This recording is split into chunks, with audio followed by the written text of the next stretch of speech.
తిరుపతి తిరుమల అనేటువంటిది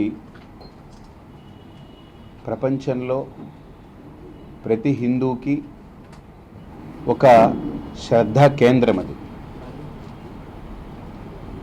మనం తిరుమల మీద పవిత్రతను కాపాడుకోవాలని ఎన్నో నిఘా సంస్థలు పనిచేస్తున్నాయి, అలాగే భద్రతా దళాలు పనిచేస్తున్నాయి.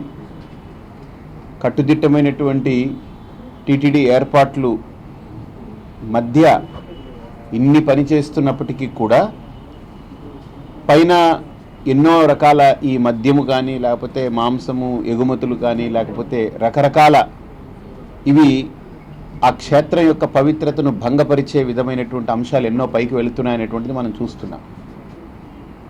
అంతకంటే ముఖ్యంగా ఇప్పుడు తిరుపతిని మనం కాపాడుకోగలిగితే తిరుమల కాపాడబడ్డట్టే. తిరుమలను కాపాడడం కాదు, తిరుపతిలోనే ముందు ఆ రకమైనటువంటి ఒక వలయం అనేటువంటిది ఉండాలి, రక్షణ వలయం. అటువంటి ఒక ఏర్పాట్లని ప్రభుత్వము నిర్లక్ష్యం వహించడం ఒక అంశమైతే, ఈరోజు తిరుపతికి వచ్చేటువంటి ఆదాయం, తిరుపతిలో ఇన్ని లక్షల మంది బ్రతకడానికి ప్రధానమైన కారణం యాత్రికులు.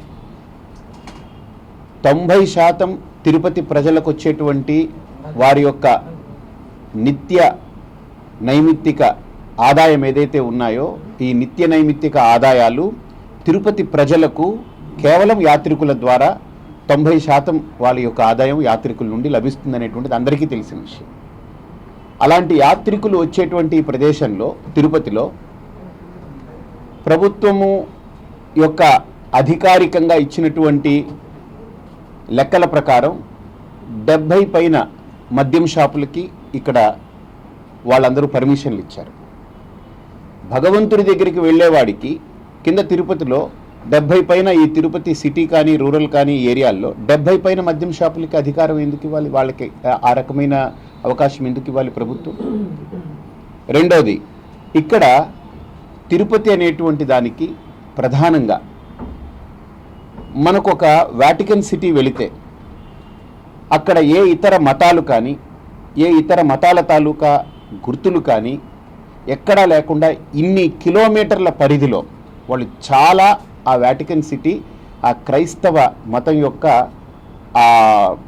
ఆ పవిత్రతను కాపాడుకునే చాలా కట్టుదిట్టమైనటువంటి ఏర్పాట్లు చేస్తున్నారు.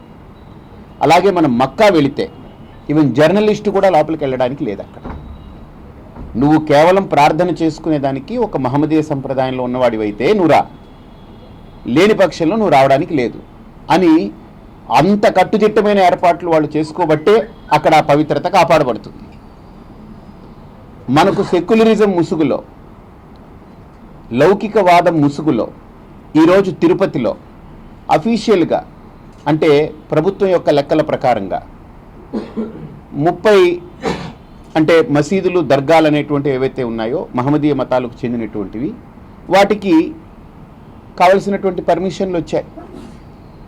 అవి అఫీషియల్గా ఉన్నాయి. ఇంకా అన్అఫీషియల్గా అయితే 40-50 పైనే ఉన్నాయని అందరూ చెప్తున్నారు. ఇక చర్చిల విషయానికి వస్తే, క్రైస్తవుల యొక్క ప్రార్థనా మందిరాల విషయానికి వస్తే అఫీషియల్గా లెక్కల ప్రకారం 70 వరకు ఉన్నాయనేటువంటిది తేలుతుంది. అన్అఫీషియల్గా సుమారు 100 ఉండొచ్చు. ఇప్పుడు ఈ ఇతర మతాలు ఉండకూడదనేటువంటిది మా అభిమతం కాదు.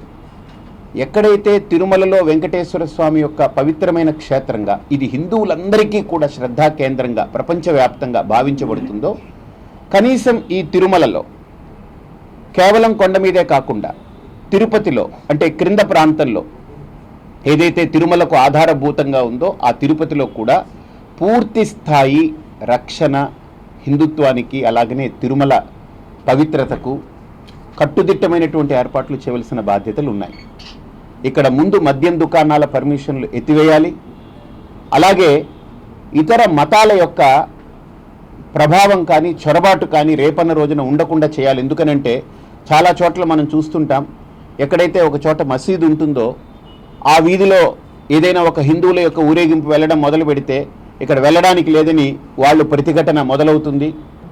అలాగనే రకరకాల భావజాలాలు అక్కడ చెలరేగుతాయి, మత ఘర్షణలు వస్తాయి. కాబట్టి దయచేసి ఇటువంటి మతాలు వాళ్ళ ప్రార్థనలకు కాను వాళ్ళకి కొన్ని ఇంత కిలోమీటర్ రేడియస్లో ఇటువంటివి అలౌ చేయకుండా ఇది కేవలం హిందూ సెక్యూరిటీ జోన్. తిరుపతి కూడా, తిరుమల మాత్రమే కాదు, తిరుపతి కూడా, ఈ నగరం కూడా, ఈ సిటీ కూడా, తిరుపతి కూడా హిందూ సెక్యూరిటీ జోన్గా దీన్ని ప్రకటించాలి, ప్రభుత్వం అంగీకరించాలి.